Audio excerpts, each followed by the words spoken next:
Assalamualaikum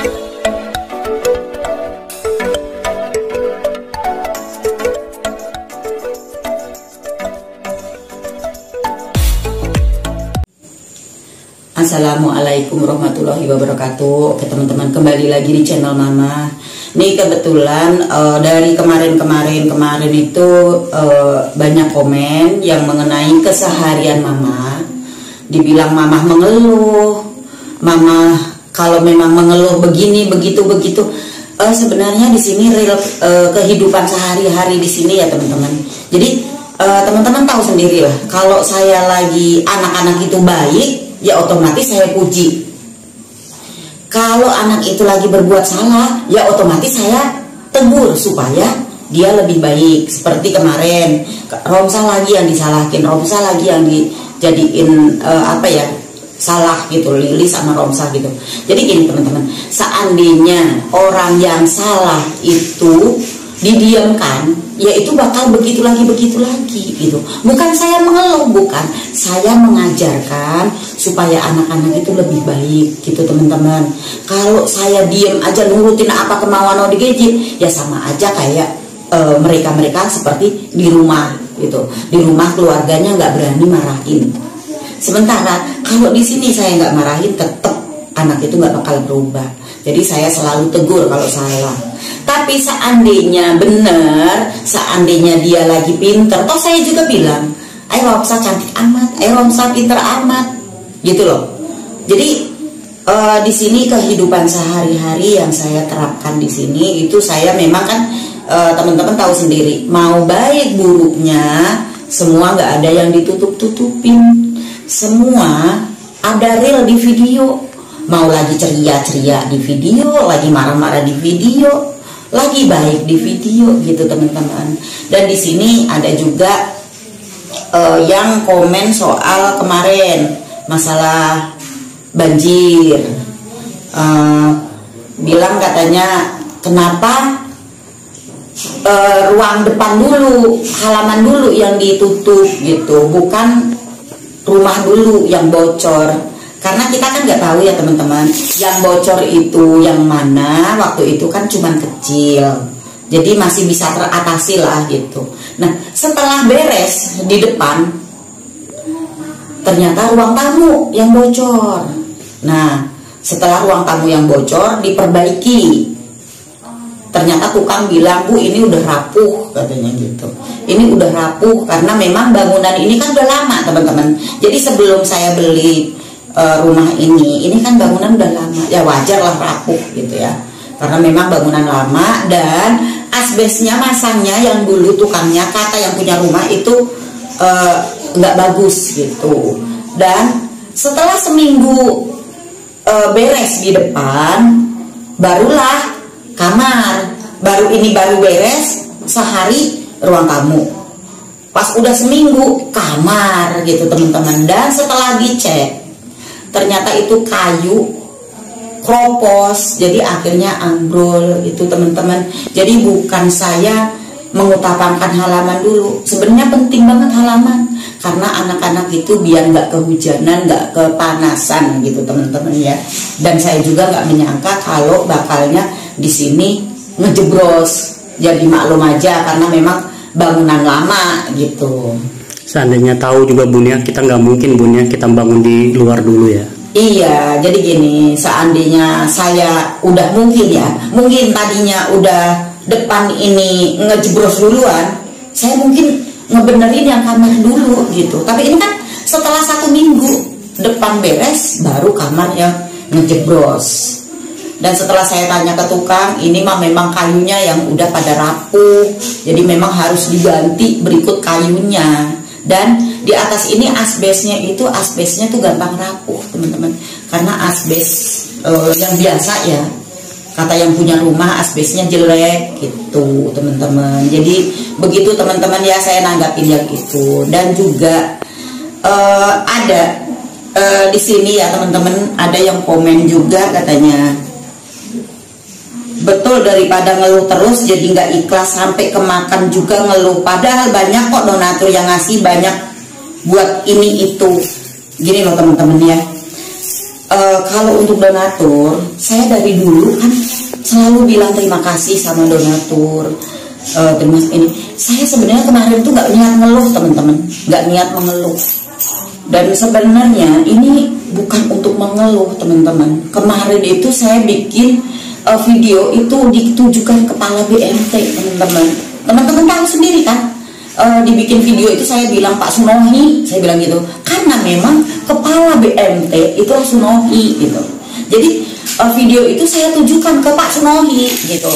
Cuman saya kesel sama Pak Sunohi karena apa? Tanggapan saya, WA saya, bahkan saya berkali-kali, teman-teman tahu sendiri lah, saya dijanjikan tanggal 20, saya dijanjikan tanggal 30, saya dijanjikan tanggal sekian, saya dijanjikan bulan sekian, tapi saya bolak-balik anyer sini udah berkali-kali, habis ongkos berapa, tapi janji itu bohong, nggak semak, diundur, jadi akhirnya saya kesel tuh. Akhirnya saya bikin video lah gitu, video kesel sama kepala BMT. Itu muka saya pampang di situ biar viral intinya teman-teman. Karena apa? Saya loh yang dirugikan, banyak nasabah yang yang merugi gitu loh gara-gara BMT, banyak ratusan bahkan 600-an orang lebih. Waktu Bunda menghubungi juga kan nggak pernah dibalas-balas, di telepon nggak balas, di WA nggak balas. Sekali balas yang masalah hujan itu Bunda kirim videonya, malah disuruh hubungi pengacaranya ya. Padahal ya benar teman-teman. Jadi saking saya keselnya itu sampai karena saya WA dulu kan ya teman-temannya, dulu WA-nya sama manajernya. Tapi setelah saya WA sama manajernya ditunda, bahkan saya ketemu, bahkan saya ngomong langsung ke Pak Kepala bahwa ini uang untuk bayar. Saya untuk yayasan Pak, ini untuk kebutuhan yayasan Pak, saya bilang gitu. Itu ketemu langsung saya, cuman memang waktu itu masih ada Desti ya, masih ada manajernya. Jadi gini teman-teman, ada juga yang nanya teman-teman, itu bank apa sih Mah katanya? Kok kayak gitu amat. Jadi bank ini dulu saya nabung itu semenjak waktu masih Erpin ya. Dan setelah saya jaga toko, waktu itu saya belum punya channel YouTube teman-teman, belum punya channel YouTube. Saya bikin tabungan itu didatengin lah pihak dari karyawan BMT datang ke toko untuk nabung. Nah, karena memang saya itu udah nabung, punya Ervin udah lama di situ, dan tadinya udah nggak nabung, terus karena ditawarin, waktu itu saya belum punya channel, ditawarin lah ke toko, saya buka tabungan, saya nabung sehari, kadang 50.000, 100.000 gitu kan, nabung tiap hari teman-teman. Bahkan anak saya, menantu saya juga nabung di situ, didatengin tiap hari, saya nabung 100.000 sehari. Waktu di toko kan lumayan gitu teman-teman ya, karena penghasilan di toko kan harian. Jadi disamperin dari pegawai banknya itu datang ke toko untuk mengambil uang tabungan saya. Jadi sehari 100, kadang 50 gitu kan. Terkumpullah uang gitu. Setelah terkumpul uang, saya ditawarin untuk deposito gitu. Nah, deposito itu awalnya saya 100 juta deposito itu gitu kan teman-teman ya. Setelah saya butuh, saya ambillah 30 juta. Nah, sisa 70 juta. Dan termasuk juga tabungan biasa, tabungan yang bukan deposito gitu. Itu kan saya ditawarin deposito itu kan bagi hasil. Jadi dia bilang katanya mah nanti bagi hasil karena ini kan syariah katanya gitu. Jadi syariah itu bagi hasil dari tabungan saya yang tadinya saya nabung sehari 100.000 itu sebelum saya punya yayasan itu terkumpul itu didepositoin, dan hasilnya itu nanti dibagi gitu berapa persen gitu ke saya gitu, karena uang itu dikelola oleh BMT, jadi kita dapat bagi hasil gitu teman-teman. Bagi hasilnya berapa gitu kan ya, jadi bagi hasilnya itu tawar menawar gitu teman-teman ya. Ada yang bagi hasilnya itu 500.000 sebulan gitu kan, 1 bulan itu 500.000 itu bagi hasilnya teman-teman. Jadi begitu teman-teman. Jadi bukan nanam saham tapi bagi hasil gitu, karena saya nabung di situ deposito gitu teman-teman. Jadi begitu ya penjelasannya. Tapi di waktu saya itu udah lebih dari 5 tahun teman-teman nabung di situ, itu udah lebih dari 5 tahun. Setelah saya butuh, niat saya mau ambil, ternyata bilang pailit, banyak penarikan, akhirnya diundur gitu. Dan terakhirnya itu kan saya udah bilang, Pak, ini untuk yayasan, saya untuk bayar utang karena saya rumah belum lunas gitu ya. Jadi itu pure uang, itu uang saya pribadi, niatnya untuk bayar rumah ini teman-teman ya. Jadi untuk bayar ini kekurangannya, karena saya ada waktu itu memang nyimpen berupa emas juga gitu kan, saya kan jual emas gitu.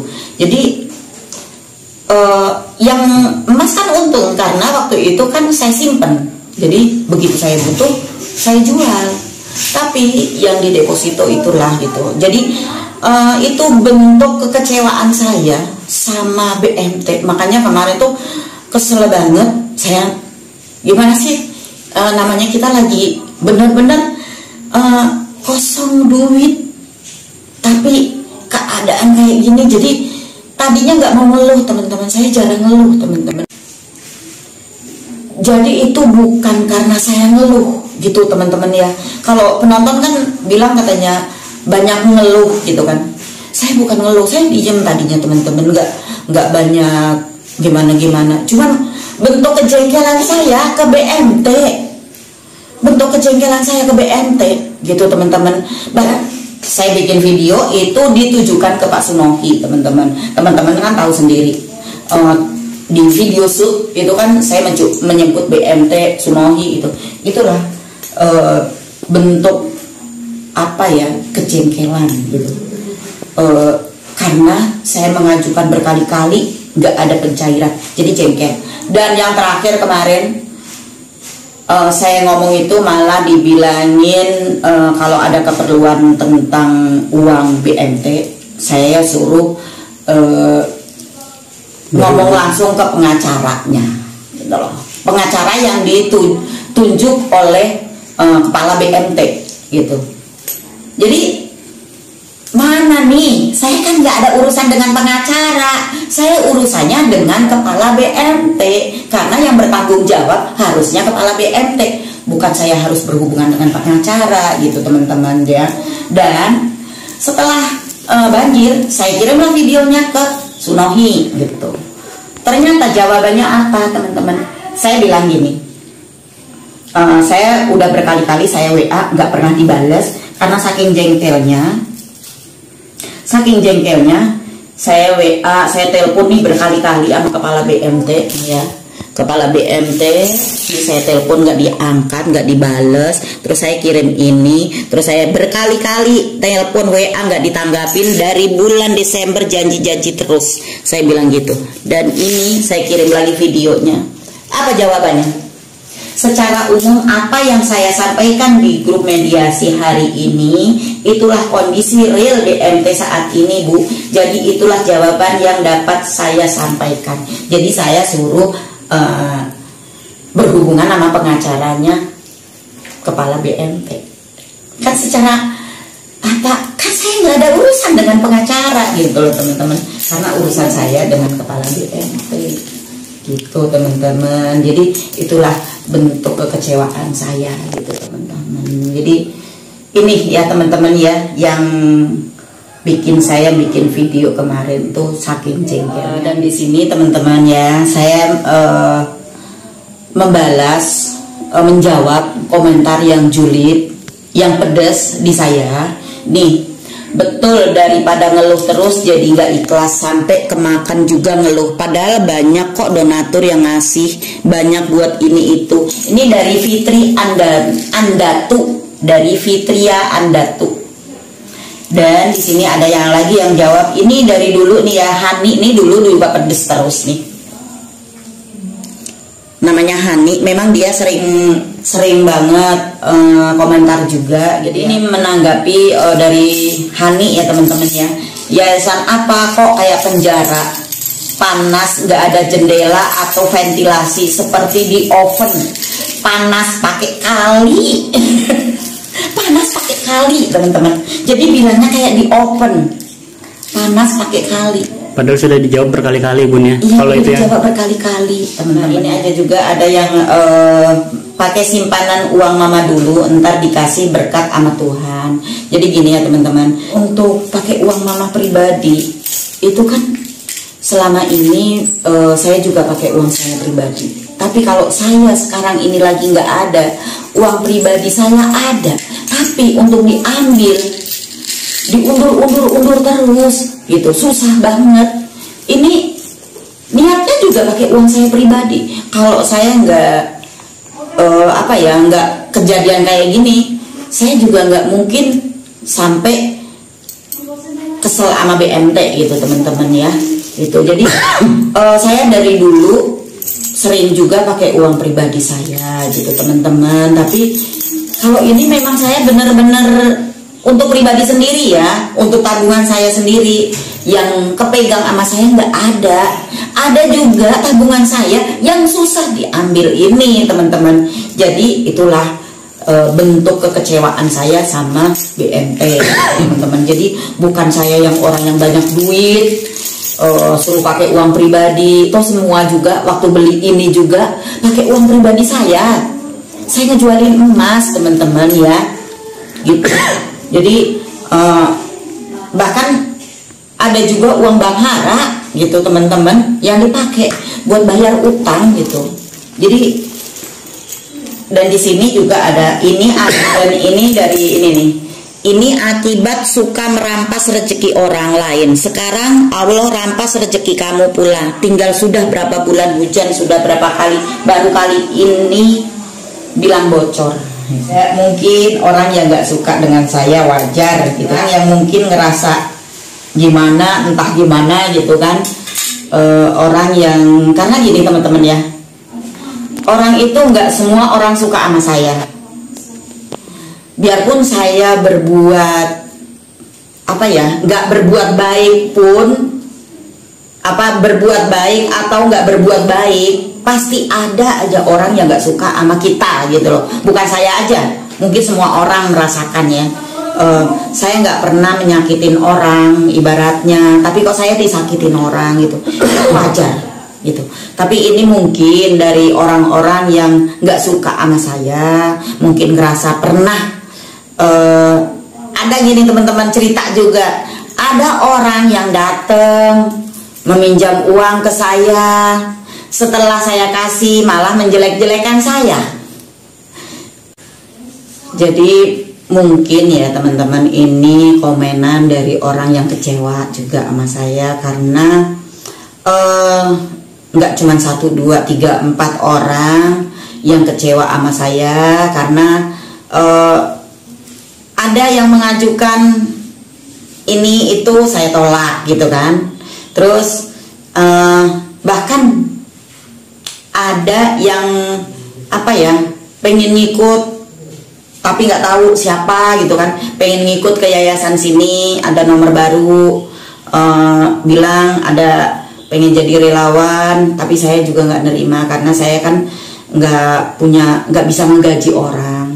Tapi ada juga orang lama yang tadinya sering saya tolong, dia selalu minjem uang, bahkan nggak cuma ratusan, jutaan kan ya, saya tolongin, tapi orang itu malah menjatuhkan saya. Ada juga teman-teman orang yang sampai mau menuntut saya,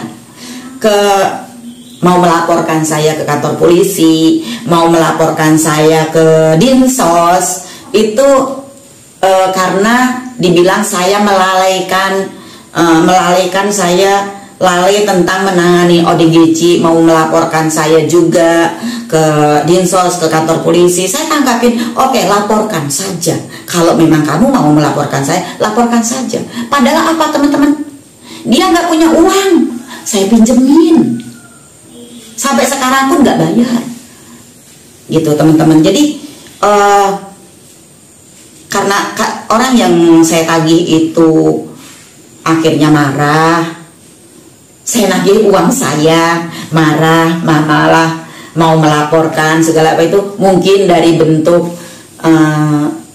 apa ya, kejengkelan dia, akhirnya komen-komen. Jadi yang minjem ke saya itu ya teman-teman, ada yang bayar udah lunas gitu kan, bayar udah lunas terus pengen minjem lagi, sekarang ini saya tolak karena saya merasakan gini teman-teman ya, saya itu dulu sering banget nolong orang, bukan sering ya teman-teman ya, maksudnya berkali-kali gitu lah, berkali-kali nolong orang, tapi di saat saya susah itu orang itu bukannya ngembaliin tapi malah ngejauh dan mau ngancurin gitu loh. Jadi seolah-olah sebodoh amat gitu loh. Sementara uang yang dia pakai itu uang saya gitu loh teman-teman. Itu jadi ini bukan soal BMT ya teman-teman ya. Ini ada segelintir beberapa orang, gak cuma 1, 2, 3, adalah gitu teman-teman ya. Saya itu bentuk dari kejengkelan saya, bahkan saya nagih malah saya diblokir teman-teman, saya nagih malah saya diblokir gitu teman-teman. Ini dari ada beberapa orang yang pengen bergabung di sini, saya tolak gitu kan, karena sekarang ini kan kapasitas ekonomi saya itu kan nggak bisa ngegaji orang, dan juga mungkin ada juga beberapa orang yang pengen menitipkan keluarganya di sini, saya tolak juga. Karena apa teman-teman ya, kapasitas kita masih banyak kekurangan, dan juga tenaga kita banyak teman-teman yang bahkan nggak cuma puluhan teman-teman yang pengen menitipkan keluarganya di sini, banyak yang saya tolak teman-teman. Dan ada juga pertanyaan dari penonton, mah yang udah menitipkan yang ada keluarganya itu tanggung jawab enggak sih mah, katanya gitu. Jadi itulah teman-teman ya, jadi di sini bukan saya mengungkit ya, bukan saya mengungkit, tapi saya nanggapin komenan penonton. Jadi memang perjanjian awal kan saya selalu bilang ke pihak keluarga, kalau memang menitipkan di sini, yang diantarkan ke sini dan menitipkan keluarganya, sewayahnya keluarganya ngasih uang makan. Toh uang makan itu saya nggak minta banyak gitu, umpamanya sehari 30.000 untuk 3 kali makan, itu udah lepas dari cemilan, lepas dari sabun pembersih apa itu kan, pasta gigi, pokoknya untuk kebersihan itu saya nggak minta, hanya minta untuk makan sehari 30.000 gitu kan. Awal-awal nyanggupin gitu kan, tapi akhirnya setelah sekian ini awal doang gitu teman-teman, awal doang, setelahnya saya ke orang minta-minta. Jadi saya malu loh, saya bilang gitu, saya malu, masa saya harus nagih. Harusnya dari awal kan saya udah bilang ekonomi saya nggak seperti dulu. Kalau dulu saya nggak pernah teman-teman minta dari pihak keluarga 1.000 perak pun saya nggak pernah minta gitu. Untuk makan ODGJ itu saya nggak pernah minta dari pihak keluarga. Bahkan saya yang ngasih anak itu bahkan ngebeliin baju lah apa gitu kan. Kalau sekarang ini kan saya udah ngomong dari awal, saya bisa nerima, bahkan di kemarin ngeliat kan ada tulisannya, ada perjanjiannya, saya bisa nerima, tapi tolong setiap bulannya adalah gitu untuk makannya gitu.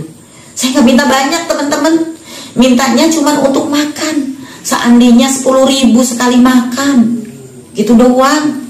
Tapi ternyata ya jadi saya kayak orang minta-minta gitu, nagih-nagih gitu teman-teman. Jadi begitu ya teman-teman. Sebenarnya saya tuh cuma minta untuk makan yang dititipkan di sini gitu kan. Tapi untuk makan aja kudu ditagih sama saya teman-teman. Saya udah bilang saya nggak punya beras, tapi kudu ditagih. Jadi apalagi saya minta bayaran gitu, saya nggak minta bayaran, saya cuma minta untuk makan gitu doang. Tapi jatuhnya kayak saya nagih hutang gitu teman-teman. Saya makan pun itu kan bukan untuk saya, bukan untuk saya, tapi untuk keluarganya gitu loh. Hanya untuk makan, untuk keluarganya.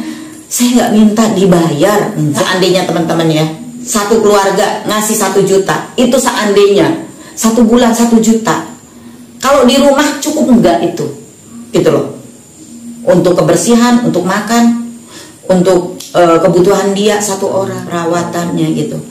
Jadi boro-boro 1 juta teman-teman. Jadi susah lah teman-teman ya, intinya hanya minta untuk makan doang susah gitu. Jadi intinya itu ya teman-teman. Jadi saya menanggapi dan menjawab komenan penonton. Semoga dengan jawaban ini teman-teman bisa mengerti, bisa memaklumi, bisa memahami gitu semuanya. Jadi di sini semua real, mau jelek, mau buruk, mau saya tegas, mau saya lembut, itu semuanya ada. Karena di sini yayasan di sini adalah isinya keseharian yang ada di yayasan. Oke teman-teman, mohon maaf semuanya. Sekian dulu. Wassalamualaikum warahmatullahi wabarakatuh.